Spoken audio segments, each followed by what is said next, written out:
The world didn't see it coming. One moment, social media was alive with the usual distractions, trending dances, summer vacation reels, and celebrity gossip, and the next, it was ablaze with a single video that tore open one of the most closely guarded wounds of the British monarchy. Meghan Markle, Duchess of Sussex, appeared on Instagram Live with trembling hands and fire in her eyes. The video was raw, unedited, and unapologetically personal. And in less than 60 seconds, it shattered what little fragile peace remained between the House of Windsor and the woman they once welcomed into their fold. "I can't stay silent anymore," Meghan began, her voice breaking, but her tone carrying a fierce resolve that only deepened as she continued. "The world needs to know the truth about what I endured and how certain members of that family treated me.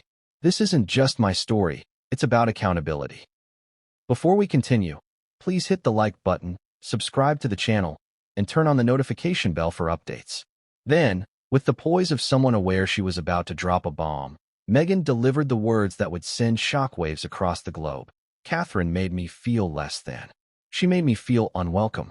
She questioned things about me, about my background, in ways I can only describe as racist." The internet erupted. Millions of viewers shared the clip within hours, hashtags like #MeghanSpeaks and #PrincessRacism trending at dizzying speed. News anchors broke into programming to report the developing storm. And somewhere in Windsor, the usually composed Prince William slammed his phone down in disgust. According to one palace insider, his words were chilling. "That's it. She will never step foot near this family again." What happened next would etch itself into royal history as a turning point no one could ignore. For the first time in centuries, a future king had publicly and privately exiled a family member, not for treason, not for scandal, but for words uttered on a social media app. This was more than a family feud. This was a battle for legacy, identity, and power in the age of global scrutiny. But how did it come to this?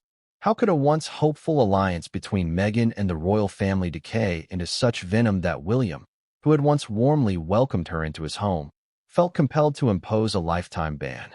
And more crucially, was Meghan's accusation the desperate cry of a woman pushed too far, or the final act of vengeance in a long-brewing war? To answer these questions, we need to go back to the fairy tale wedding that promised a new era of royal unity. Back to the whispered tensions behind palace doors. Back to the simmering resentments that transformed Meghan from royal darling to royal outcast. This is not just a story about a family in crisis. It's a story about how race, class, tradition, and modernity collided in the most famous institution on earth. It's about how one woman's voice became both a weapon and a shield. And it's about a prince who decided enough was enough, no matter the consequences. As we dive deeper into the drama that unfolded, ask yourself, what would you do if you were in William's position? Would you protect your wife at all costs, even if it meant severing ties with your own brother's family? Or would you extend forgiveness in hopes of mending a fractured dynasty? And on Meghan's side, consider this. Was she courageously speaking her truth, or recklessly lighting a match in a house already doused with gasoline? One thing is certain. The fallout from Meghan's video will not just change her relationship with Catherine. It threatens to rewrite the future of the monarchy itself. Over the next few minutes, we'll peel back the layers of this unprecedented conflict. From Meghan's heartbreaking confession to William's explosive decision, and the silent strength of Catherine in the eye of the storm, prepare for a journey that will leave you questioning everything you thought you knew about the modern royals. Stay tuned until the end, because the final twist may be even more shocking than Meghan's original revelation. It was a quiet Saturday morning in Montecito, California, when Meghan Markle made a decision that would alter the course of royal history forever. Outside, the California sun poured through the large windows of her sprawling estate, but inside, the atmosphere was tense and heavy. Meghan sat alone in her private study, phone in hand, scrolling through an endless feed of headlines dissecting her every move. For months, she had remained silent as tabloid after tabloid spun narratives about her, some cruel, others outright fabricated, all painting her as the villain in the Windsor family saga. For Meghan, silence had once been a strategy, an attempt to take the higher road. But that morning, something in her broke. Perhaps it was the latest article suggesting Catherine had single-handedly saved the monarchy from Meghan's supposed disruptive influence. Or perhaps it was the endless stream of messages in her inbox, some supportive, many hateful, questioning her integrity and even her identity. She opened Instagram and stared at the Go Live button for what felt like an eternity. Her finger hovered over the screen as doubts swirled in her mind. Was this the right thing to do? Would speaking out bring closure, or would it only fuel the fire? Then she remembered the sleepless nights, the tears she shed alone in dark rooms, and the sense of betrayal that lingered even years after stepping back from royal duties. She thought of Harry, who had supported her through every storm, and how much of his own family he had lost trying to protect her. Enough was enough. She pressed Go Live. Within seconds, her face appeared on screens around the world.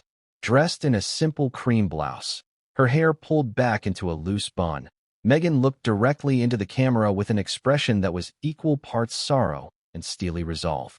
"I've been quiet for too long," she began, her voice soft but unwavering. "But there comes a time when silence is no longer an option. Today, I need to speak, not just for myself, but for every woman who has been made to feel small, unworthy, or like they don't belong." The livestream viewer count began to climb. Hundreds, then thousands, then tens of thousands of people tuned in as words spread like wildfire across social media platforms.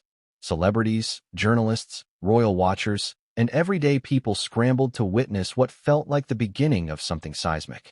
Meghan took a deep breath and continued. "When I first became part of the royal family, I hoped for acceptance. I believed I could bring something positive to the institution and represent the values of inclusion and kindness that are so important to me. But behind closed doors, things were very different from what the public saw." She paused, her eyes glistening as though she was holding back tears. There were comments made, subtle digs about my background, my culture, even the color of my skin. And while I tried to brush it off at first, the weight of it all eventually became too much to bear. The chat box exploded with messages. "We love you, Meghan. Speak your truth. Is she talking about Catherine? What is she saying about the royals?" And then Meghan dropped the line that would dominate global headlines for weeks to come. "One of the hardest moments for me was when Catherine, the Princess of Wales, made a comment that cut me to my core. It wasn't just one incident. It was a pattern. Small, insidious things that left me feeling diminished. I don't believe Catherine intended to be cruel, but her words and actions reflected a bias that I can only describe as racist." The words hung in the air like a thunderclap. Meghan exhaled sharply, her expression shifting from vulnerability to quiet defiance. "I'm speaking about this not to create division, but because healing requires honesty. We can't move forward unless we acknowledge the harm that's been done." And with that, Meghan ended the live stream. The entire video had lasted less than 5 minutes. But in that short span, she had reignited one of the most volatile debates in modern royal history and triggered a media storm unlike anything seen before. Within minutes, major news networks were breaking into their regular programming. Headlines screamed across the bottom of screens. "Meghan Markle accuses Catherine of racism in Instagram video. Shockwaves through the royal family. Prince William responds in anger." In London, palace aides scrambled to draft statements, but none came. Not yet. For now, the world was left with silence from Buckingham Palace, and the furious sound of public opinion splitting down the middle.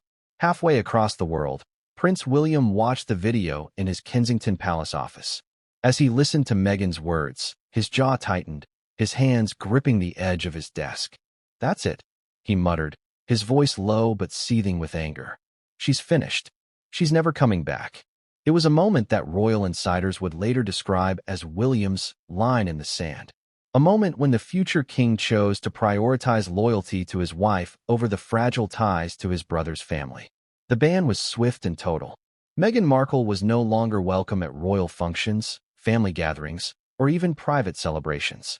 Not now. Not ever. And as the world debated whether Meghan's words were courageous or catastrophic, one thing was clear.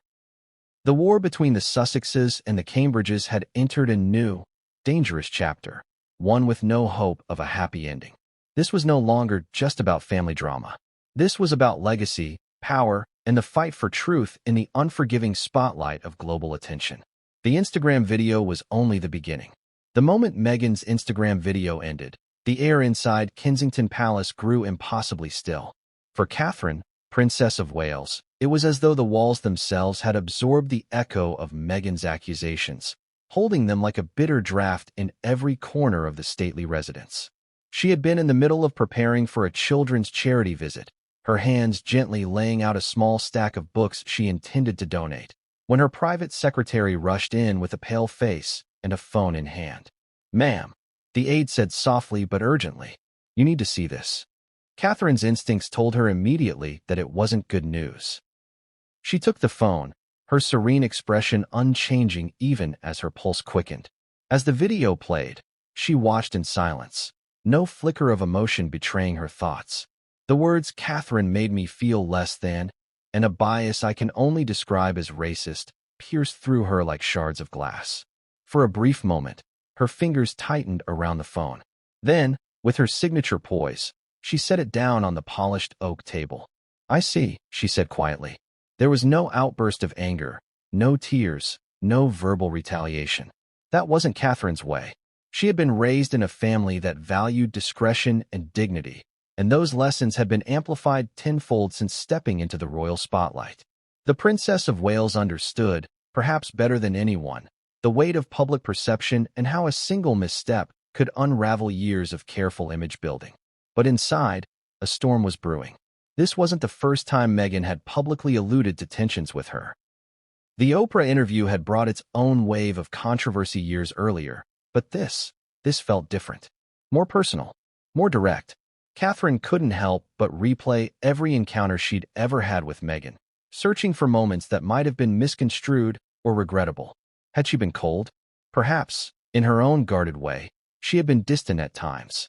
The formality of the palace, combined with the pressure of William's role and her own overwhelming schedule, didn't always leave room for warmth. But racist? The accusation felt like a knife twisting in her chest.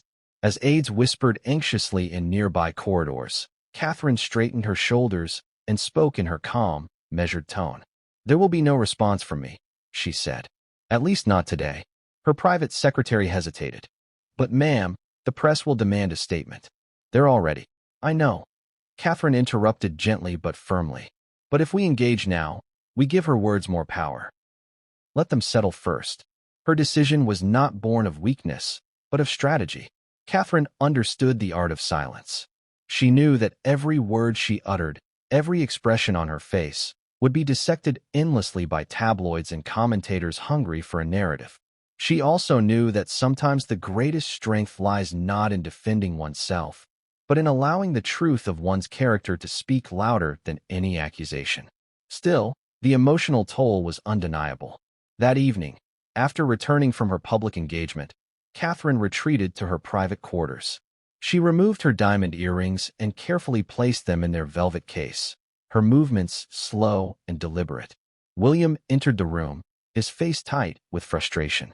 "Kate, I won't let her do this to you," he said, his voice low but brimming with anger. "She's crossed a line, and I've had enough. You don't deserve this." Catherine looked at him, her eyes soft but resolute. "It's not about what I deserve," she replied. "It's about what's best for this family, for the institution. If I retaliate, it only escalates things. That's not who I want to be." William shook his head. "But I can't just sit by while she tears you apart.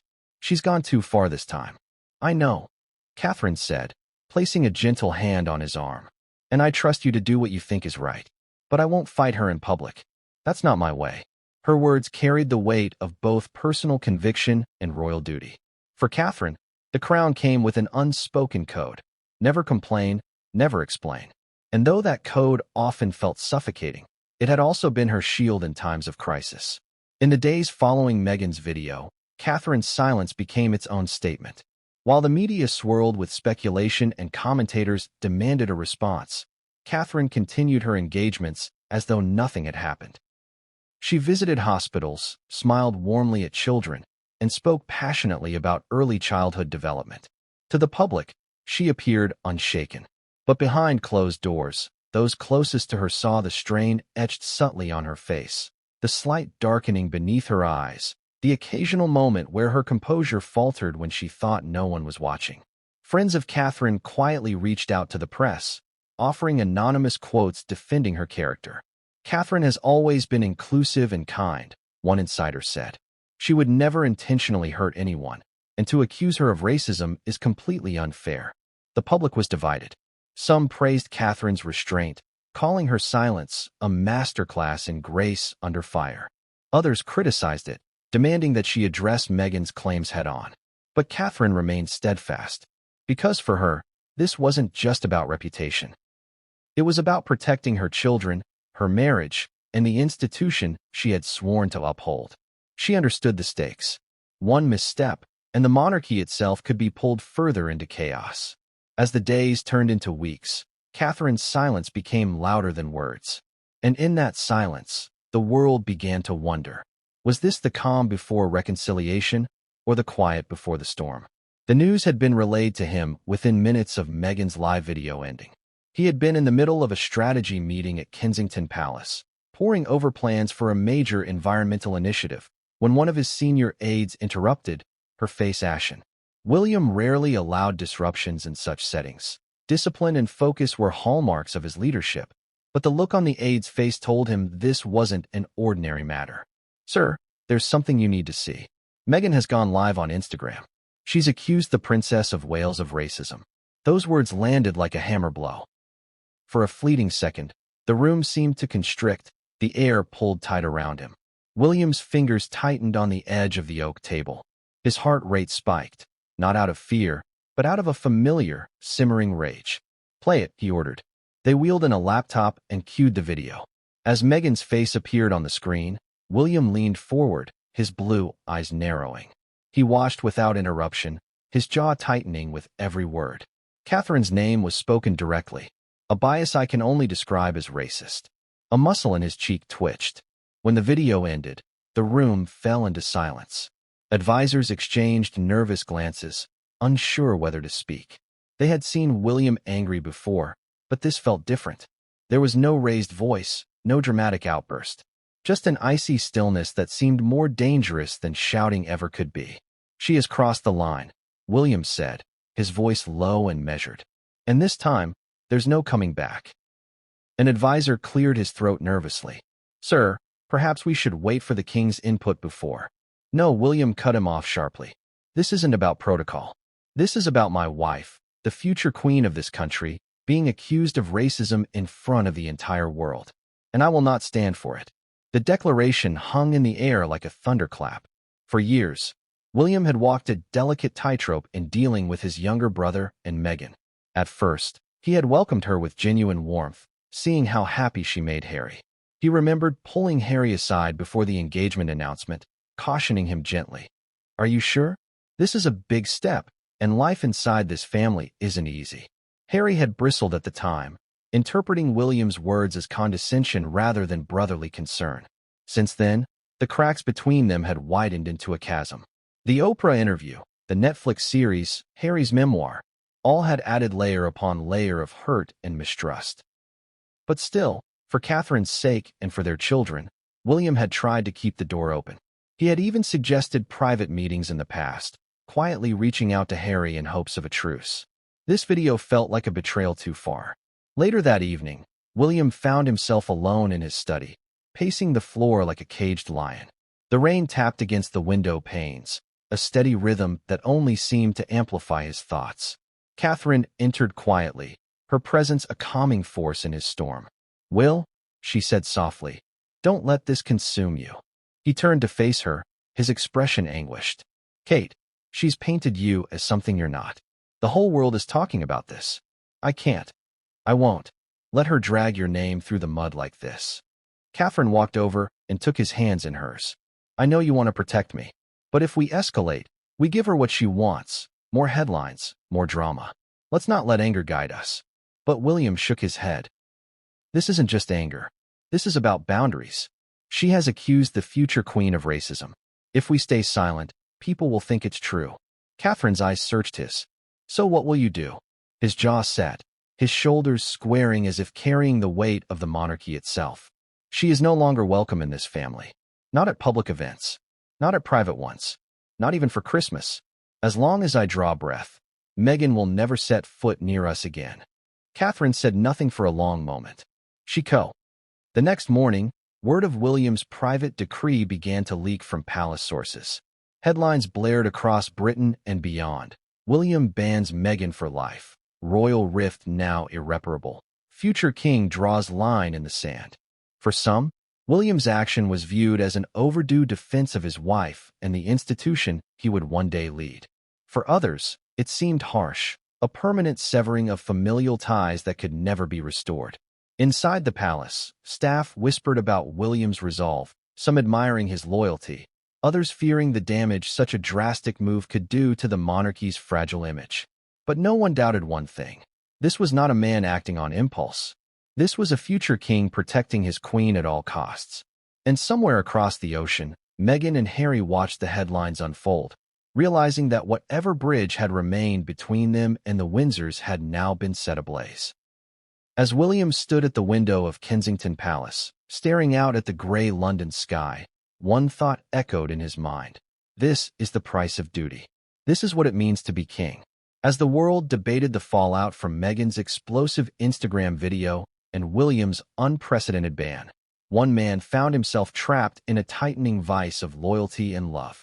Prince Harry, once the golden boy of the monarchy, was now a husband, father, and exiled royal wrestling with a decision that could either heal or permanently fracture his family. In Montecito, the tension in the Sussex household was palpable.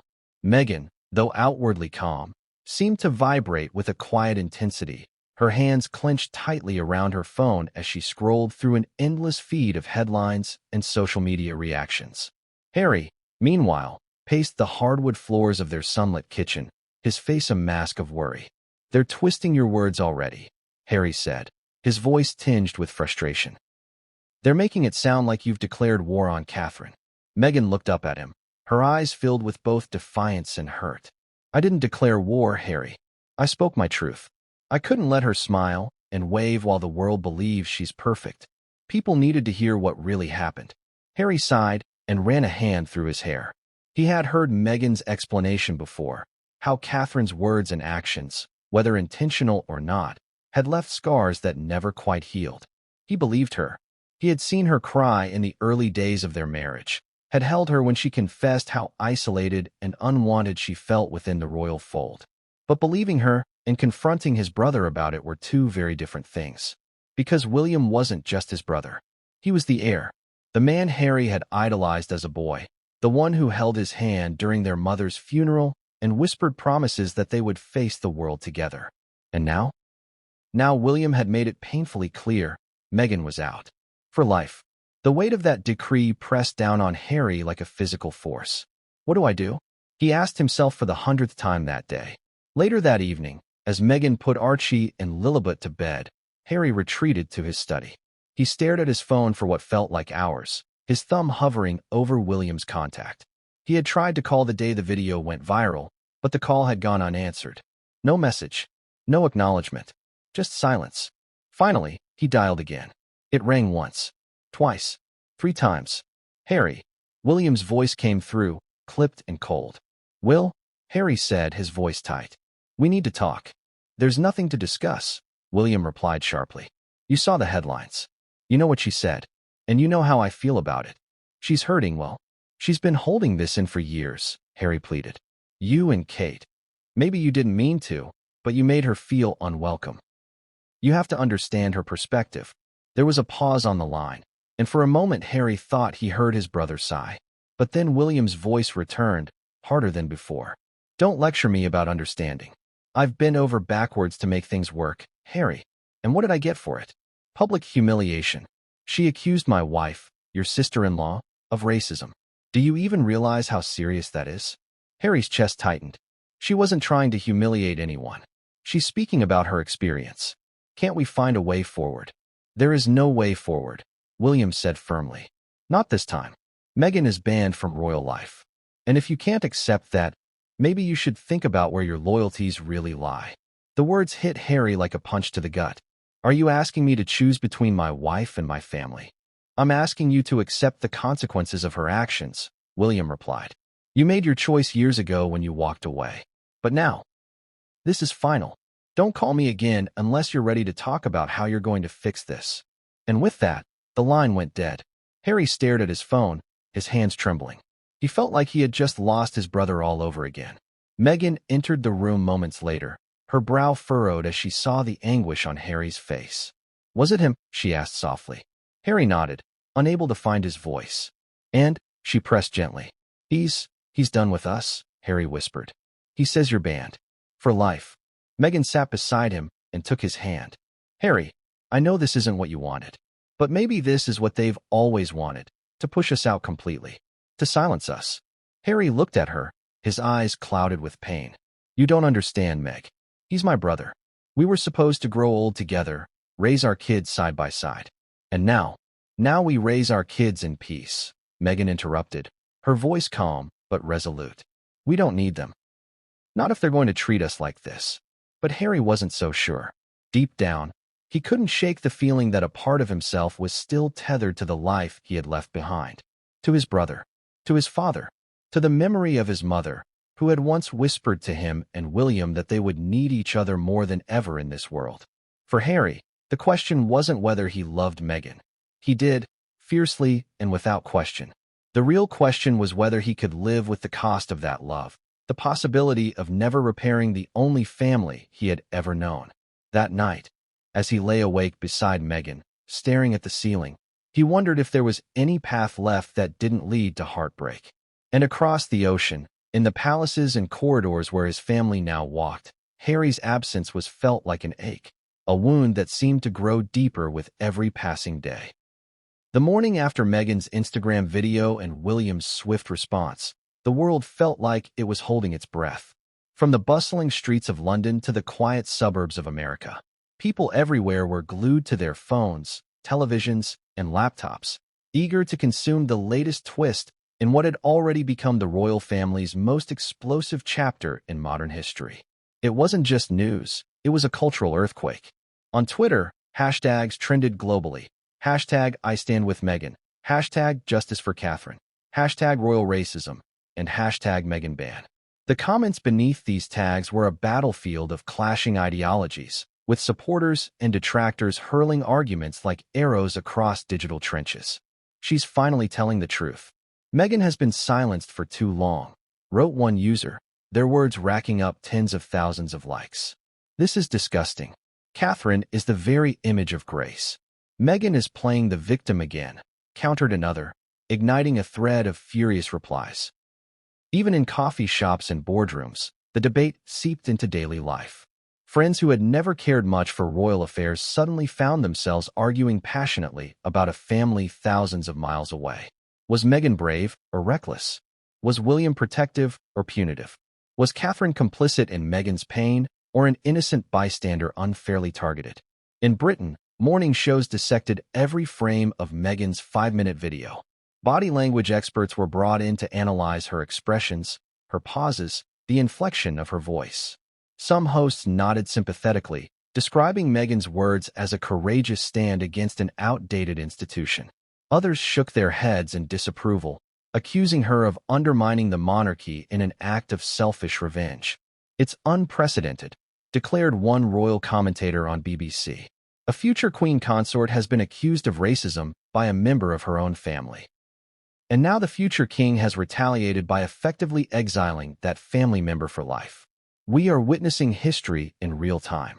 In America, the tone was markedly different. Talk show hosts like Oprah and Ellen subtly signaled their support for Meghan, while prominent activists took to Instagram to praise her candor. "She's speaking for every woman of color who's been silenced in elite spaces," said one influential figure. "The backlash she's facing proves her point." But not everyone agreed. Piers Morgan, a longtime critic of Meghan, thundered on live television, "This is disgraceful. Meghan Markle has launched a calculated smear campaign against a woman who's done nothing but carry herself with dignity. And now Prince William has done what his father never could. He's put his foot down." The Daily Mail ran the headline in bold letters, "William draws the line. Meghan is no longer welcome." The accompanying editorial praised William's decision, framing it as a necessary act to preserve the monarchy's integrity. In contrast, The Guardian took a different approach, a cry for justice or family destruction. Meghan's video sparks global debate. The article highlighted how Meghan's revelations had reignited conversations about systemic racism in British society and within venerable institutions like the monarchy itself. Even late-night comedians couldn't resist weighing in. One joked, "Forget the crown. Netflix needs to greenlight the throne. Meghan's revenge right now." But beyond the jokes and hot takes, there was a quieter, more painful narrative unfolding among ordinary people.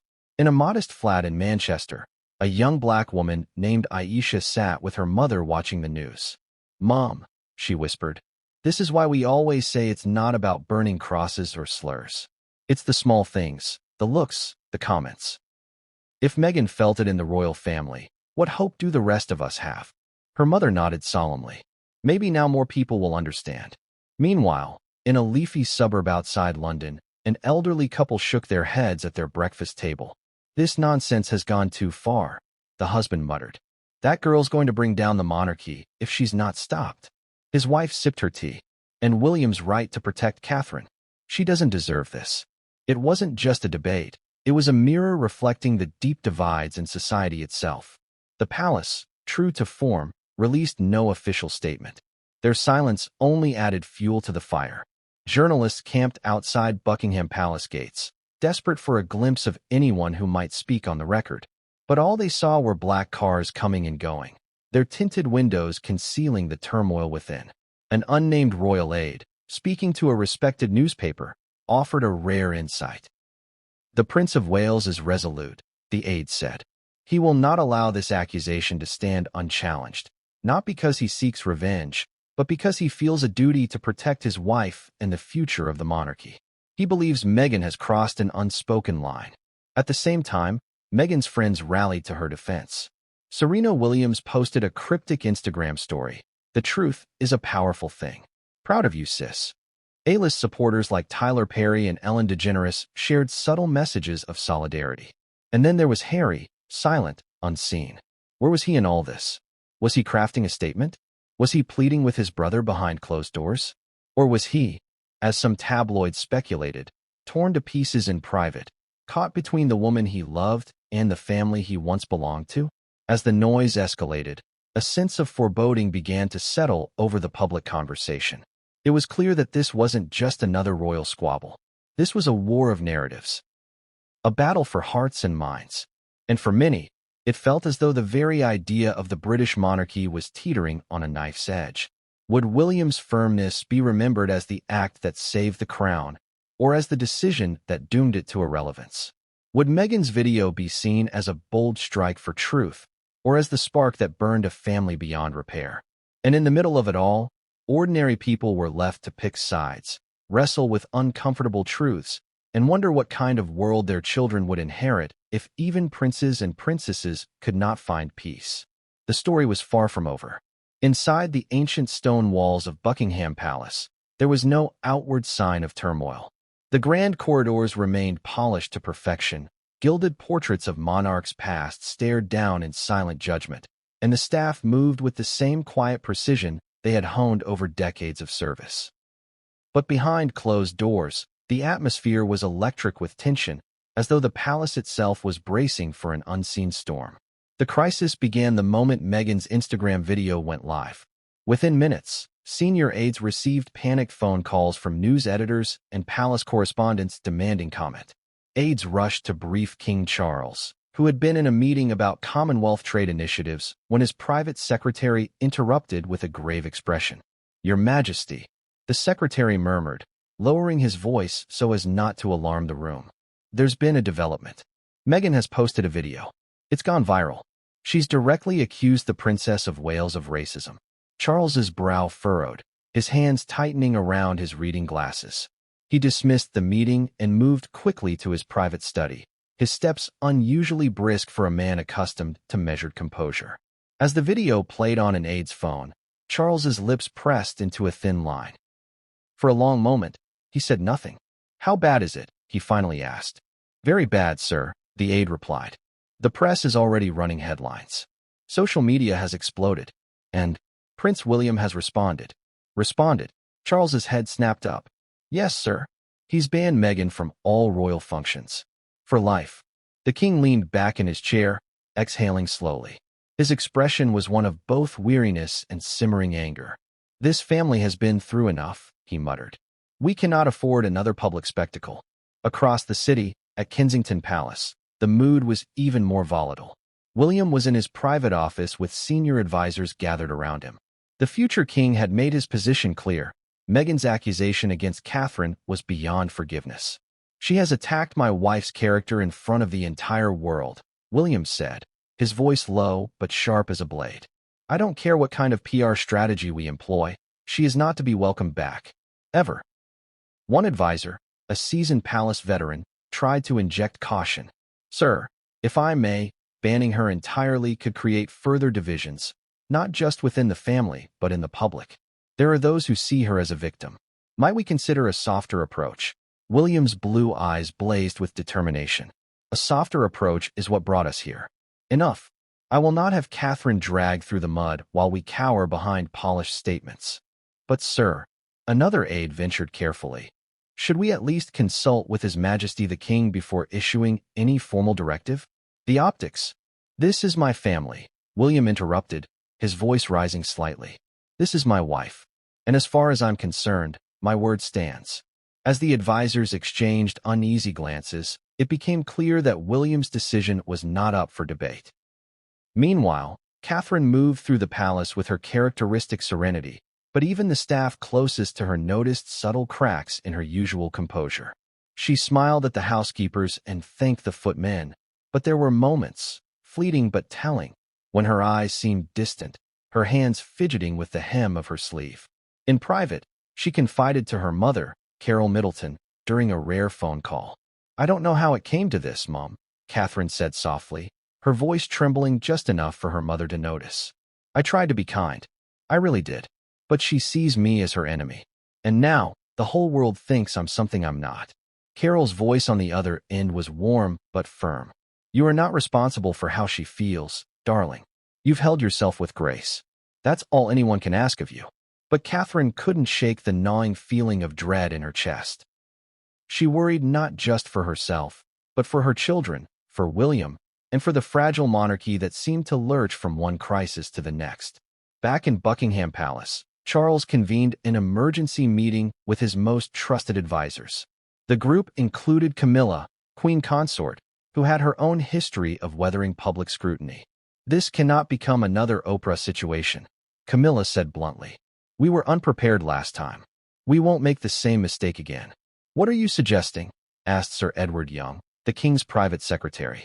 We get ahead of it, Camilla replied. We remind the public of Catherine's charitable work, her dignity, her role as the steadying force in this family. And we stay silent on Meghan. Silence will speak louder than any rebuttal. Charles nodded slowly.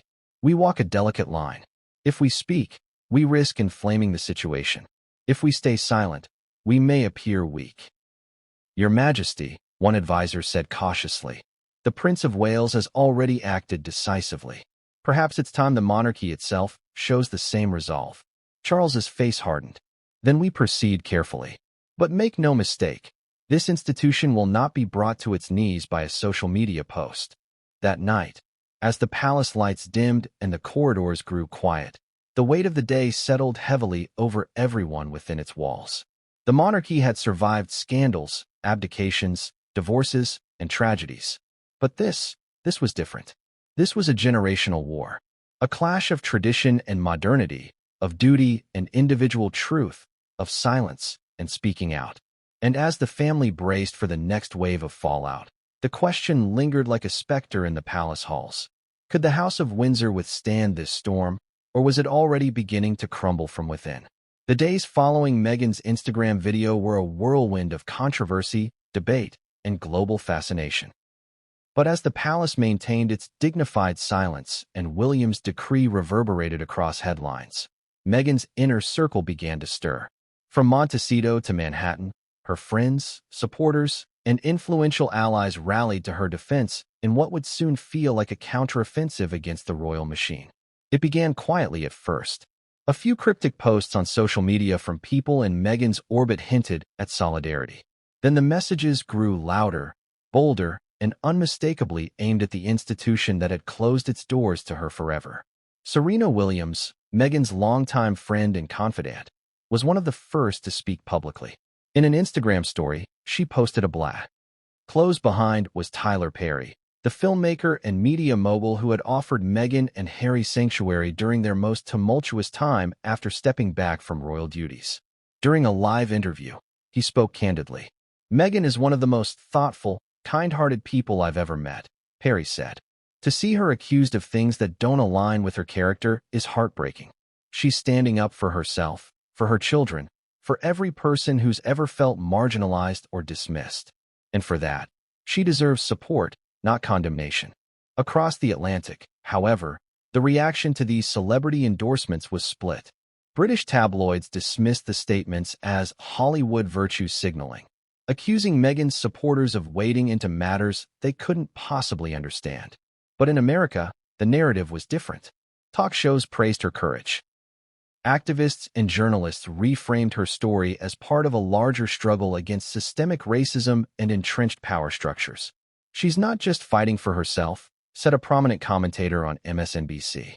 "She's exposing the uncomfortable truth that even the world's most prestigious institution isn't immune to bias and exclusion." But for every voice raised in Meghan's defense, there were others sharpening their knives against her.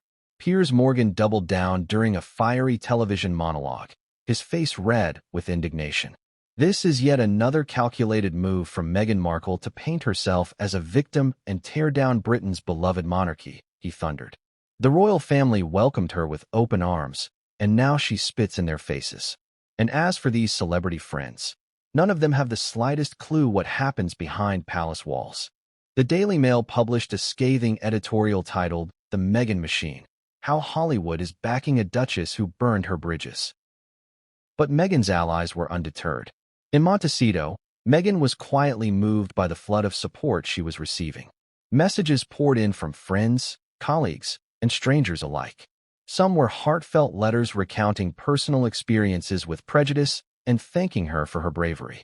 Others were public declarations of solidarity from powerful figures. Beyoncé posted a rare message on her website.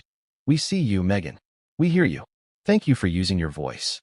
Ellen DeGeneres tweeted, "It takes enormous courage to stand up and tell your truth. Meghan, I'm proud to call you a friend."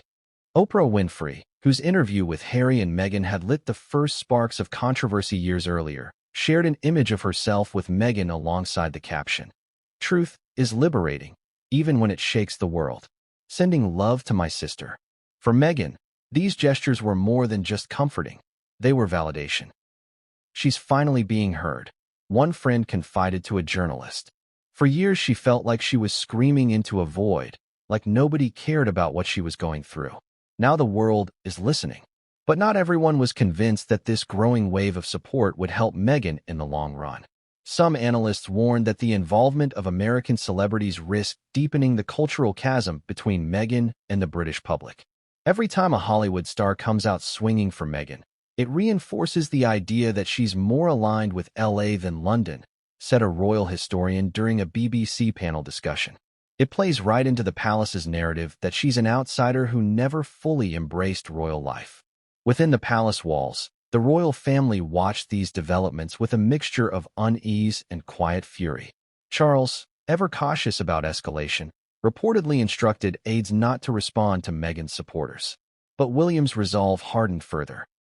"She's using her platform to rally the world against us," he told a close confidant, his voice tight with controlled anger. "And yet we're expected to sit here and do nothing? It's absurd." Even Catherine, who had remained the picture of restraint, confided to her sister Pippa in a rare moment of vulnerability. "I don't recognize the person Meghan is describing," Catherine whispered, her eyes brimming with unshed tears. "To the world, I must seem like a cold villain. But I never wanted any of this. I only wanted peace." The divide between Meghan's allies and the palace grew deeper by the hour. For the public, it felt like watching two tidal waves surge toward each other in slow motion, each gaining momentum, each threatening to swallow up everything in its path when they finally collided. And yet in the midst of it all, one question echoed across newsrooms, social media, and dinner tables worldwide. Was Meghan's fight for justice a necessary reckoning for an outdated institution, or the final blow that would fracture the royal family beyond repair? As Meghan's allies amplified her voice, rallying behind her claims with public declarations and heartfelt messages, an uncomfortable silence enveloped Catherine, Princess of Wales. Though the world expected her to respond, to offer some form of defense, she remained steadfastly silent. But behind the polished facade of royal composure, her closest friends and confidants were beginning to stir. For years, Catherine had been revered as the embodiment of grace and dignity, a woman who bore the weight of royal life with quiet strength. To those who knew her best, the accusations felt like a profound injustice, an unprovoked attack on someone who had spent her life walking the fine line between duty and personal sacrifice. "She's being painted as something she's not," said one of Catherine's oldest friends from university, speaking anonymously to a well-respected newspaper. "Kate isn't capable of that kind of cruelty. She's one of the kindest, most inclusive people I've ever known. I can't stand by and watch her reputation be destroyed." The first wave of defense came from her inner circle, those who had known Catherine long before she became a royal. They spoke not in official press releases, but through carefully placed quotes in newspapers and on social media. She welcomed Meghan into her home, another friend shared with a journalist. She went out of her way to ease her transition into the family. "I remember her saying she wanted to be a sister to Meghan. It breaks my heart to see how her kindness is being twisted." Meanwhile, charities Catherine had long supported began to quietly show solidarity. The National Portrait Gallery, where she had served as a patron for years, tweeted a simple message: "A woman of grace, compassion, and unwavering support for our community. We stand with HRH, the Princess of Wales." Royal commentators were quick to pick up on these subtle signs of support. Some argued that Catherine's allies were mounting a silent counteroffensive, a strategy designed to shield her from the storm without compromising the palace's long-standing tradition of restraint. But others weren't so sure silence would suffice this time. "She's in an impossible position," said one royal biographer during a heated television panel.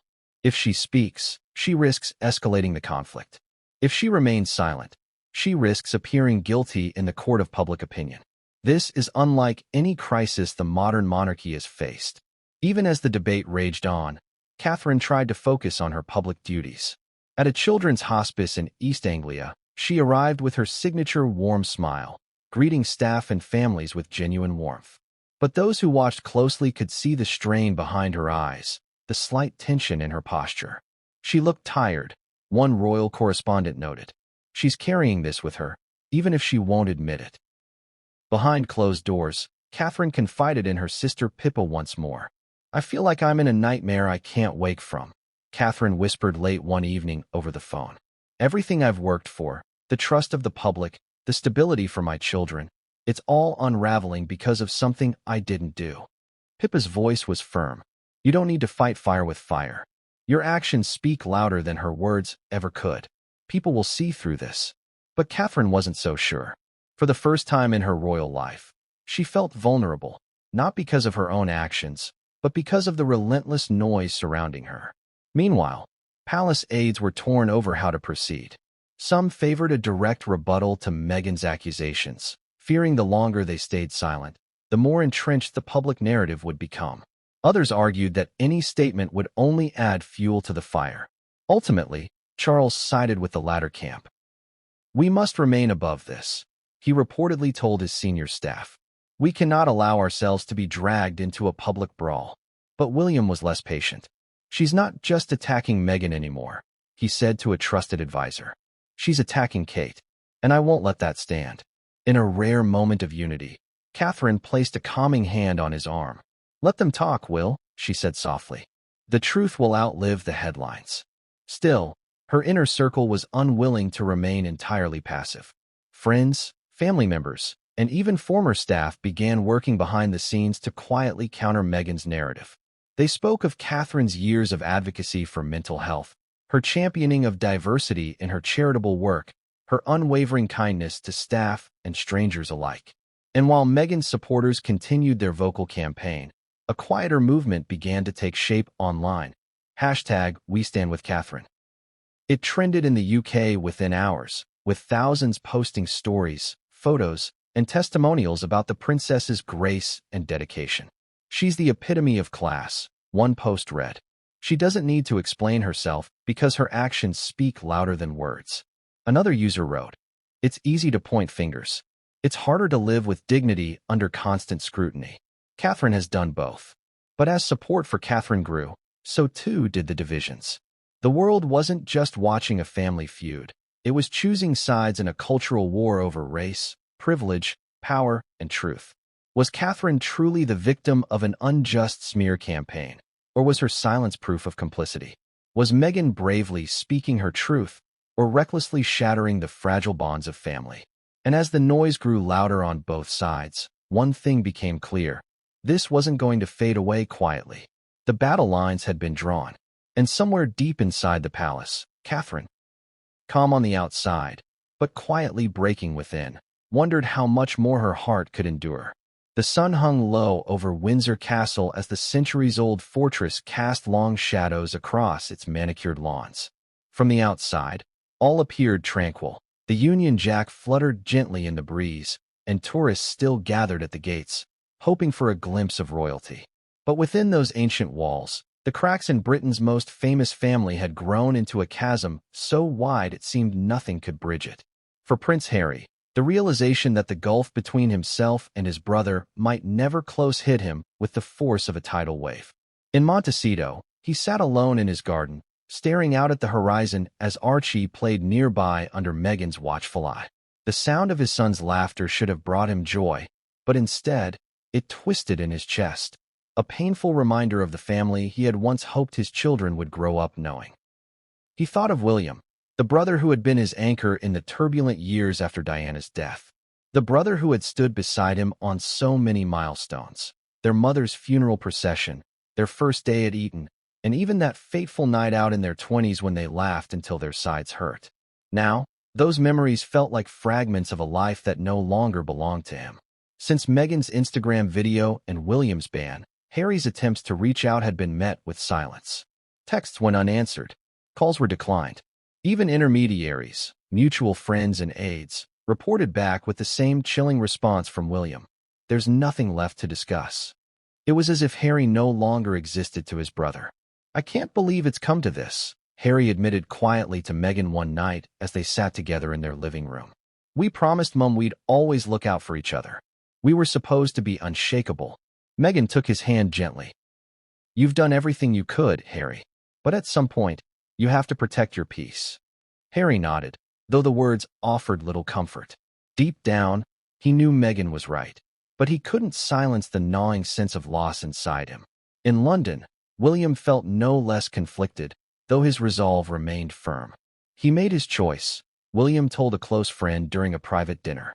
"He chose her over us. And now she's accusing Kate of racism in front of the world. How am I supposed to look past that?" The friend hesitated. "But Harry's still your brother. Doesn't some part of you want to fix things?" William's eyes hardened. "This isn't just about me anymore. It's about Kate. It's about our children." Harry stood by while Meghan dragged my wife's name through the mud. "That's not something I can forgive. Not now, not ever." Privately, aides described William as more determined than they had ever seen him. He threw himself into his royal duties with renewed intensity, as though trying to drown the pain of betrayal and work. Every ribbon he cut, every speech he delivered, became an exercise in discipline, keeping his emotions firmly locked behind a wall of duty. Catherine, ever the peacemaker, had tried to soothe his anger. "Perhaps time will heal this," she whispered to him late one evening as they sat in their Kensington apartment. But William shook his head. "Some wounds don't heal, Kate. Some wounds stay open forever." Even King Charles, who had once dreamed of reuniting his sons under the shared weight of monarchy, had begun to accept that the family might never be whole again. "They're both stubborn," he confided to Camilla in the privacy of his study. "Too stubborn for their own good. And I fear the crown will be the worse for it." Camilla sighed. "Perhaps. But you can't force reconciliation, Charles. Not if they're not ready." As the weeks passed, the ripple effects of the feud spread far beyond the palace walls. Royal watchers speculated endlessly about the future of the monarchy. Could William and Harry ever reconcile? Or would they go down in history as the brothers whose feud became Britain's greatest royal tragedy since Edward VIII's abdication? Public opinion mirrored the family divide. In the United States, polls showed overwhelming support for Harry and Meghan, with many praising Meghan's courage in speaking her truth. In Britain, however, the narrative was starkly different. A growing percentage of the public sided with William and Catherine, viewing them as victims of a calculated smear campaign. And in the middle of this maelstrom were two young families, Harry and Meghan in Montecito, William and Catherine in London, raising their children in separate worlds. The cousins, Archie, Lilibet, George, Charlotte, and Louis, were growing up as strangers. It was perhaps this thought that pained Harry the most. He had dreamed of his children playing alongside Williams, of family Christmases at Sandringham, of shared summers at Balmoral. Instead, there was only distance. One night, unable to sleep, Harry scrolled through photos of his nephews and niece on his phone. George's shy smile, Charlotte's spirited grin, Louis's mischievous eyes. He felt a lump rise in his throat. They don't even know us, he whispered to himself. And across the ocean, in Kensington Palace, William tucked George into bed after a long day of engagements. "Daddy," George asked softly, "why don't we see Uncle Harry anymore?" William froze. He forced a small smile and kissed his son's forehead. "Because sometimes," he said carefully, "families need space to figure things out." But in his heart, he feared that space was no longer a pause for healing, but a canyon growing wider every day. The brothers who had once been inseparable were now bound only by shared memories and an unspoken question. Had their bond been broken beyond repair? The British monarchy has always existed within a carefully controlled bubble. For centuries, it relied on tradition, protocol, and a tightly curated public image to maintain its mystique. But in the age of social media, even the thickest palace walls could not keep the modern world at bay. When Meghan pressed the Go Live button on her phone that fateful morning, she didn't just speak to her followers. She bypassed every filter, every handler, every layer of royal protection. In 5 minutes, her unpolished, emotional video shattered the monarchy's age-old strategy of silence and restraint, and catapulted the Windsors into a realm they had never fully understood, the unrelenting arena of digital warfare. Within seconds of Meghan's broadcast, clips were circulating on TikTok, Instagram Reels, and YouTube Shorts. Influencers, activists, and commentators dissected her words in real time, some dubbing her brave for speaking up, others branding her reckless for striking at the heart of the monarchy with such public ferocity. Social media algorithms feasted on the content. Engagement numbers spiked to levels usually reserved for global sporting events or major political scandals. Within hours, the hashtags #MeghanSpeaks and #RoyalRacism amassed millions of posts. Social media doesn't wait, explained a media strategist on a BBC panel later that week. It doesn't pause for statements, context, or protocol. It thrives on immediacy, outrage, and emotion. And Meghan played directly into that ecosystem, intentionally or not. For the royal family, this was foreign terrain. Traditionally, palace communications worked like a fortress. Every word was vetted, every photograph carefully chosen. Even the timing of announcements was calibrated for maximum impact. But Instagram, Twitter, and TikTok didn't play by those rules. These platforms rewarded authenticity, raw, emotional, unfiltered moments. In Meghan's video, there were no stylists, no lighting crews, no scripted speeches. Just her voice, trembling but resolute, and her words, like arrows loosed into the global consciousness. The monarchy had no defense for that. William's ban of Meghan from royal events was his attempt to regain control. Yet even that decision, issued privately but leaked within hours, became fodder for millions of social media users debating the merits of his response. Was he being a loyal husband defending his wife's honor? Or a future king clinging to outdated notions of decorum in a world that had moved on? Opinions split along generational and cultural lines. On TikTok, a viral video featured a side-by-side comparison of Meghan's video and Catherine's past public appearances. The caption read, "Two women, two worlds. Whose side are you on?" In one corner, Younger users hailed Meghan as a modern heroine. "She's using her platform the way it's meant to be used," commented one. "Speaking up against injustice, no matter how powerful the system is." But in the other corner, older generations viewed her actions as nothing short of sacrilege. "She knew exactly what she was doing," wrote a Facebook user on a royal fan page. "You don't go on Instagram to settle family disputes. That's not courage, that's manipulation." Experts in me. Meghan's use of Instagram underscores a generational shift in how power is exercised, said a cultural critic in the Times. Where the royals still rely on centuries-old institutions to protect them, Meghan uses her smartphone. She's speaking to millions directly, without a palace intermediary. It's intimate, it's immediate, and it terrifies the establishment. But others warned that such tactics carried risks. By bypassing traditional channels, Meghan forfeits the opportunity for measured dialogue, said a former royal press secretary. She's engaging in trial by public opinion. And once you do that, you can't control how the narrative evolves. The result was a digital wildfire that even Meghan's allies struggled to contain. In Montecito, Harry watched as Meghan scrolled through her mentions, her face shifting between gratitude and dismay. "Look at this," she said softly, holding out her phone. "People are sharing their own stories. They're thanking me for speaking out." Harry forced a smile, but inside he felt a gnawing unease.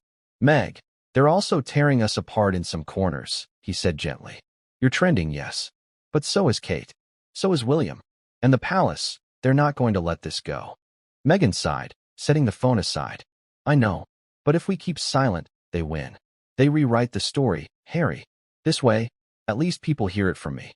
Back in London, William stood in his office with his communications team. A giant screen displayed a live feed of trending topics and sentiment analysis from around the world. "It's chaos out there," said one aide. "Every hour, new clips, new memes, new accusations. The algorithms are driving it all." William's jaw tightened. "This isn't a game. This isn't entertainment. This is my wife's reputation, my children's future." "Sir," another advisor said cautiously, "perhaps it's time we embrace social media ourselves." A direct response. "No," William interrupted sharply. "We don't stoop to that level. We don't trade barbs on apps. We are not reality stars. We are the royal family." But in the quiet moments when he scrolled through his own phone, William could see the problem as clearly as anyone. The monarchy's time-honored silence was no match for a 5-minute Instagram video. In this new battlefield, emotion spread faster than facts, and whoever spoke first often won. For the Windsors, the question was no longer just how to preserve their image. It was whether the crown itself could survive in a world where a single viral post could topple centuries of tradition. And for Meghan, the question was equally pressing. Had she broken through the palace's fortress, or unwittingly declared a war she could never win?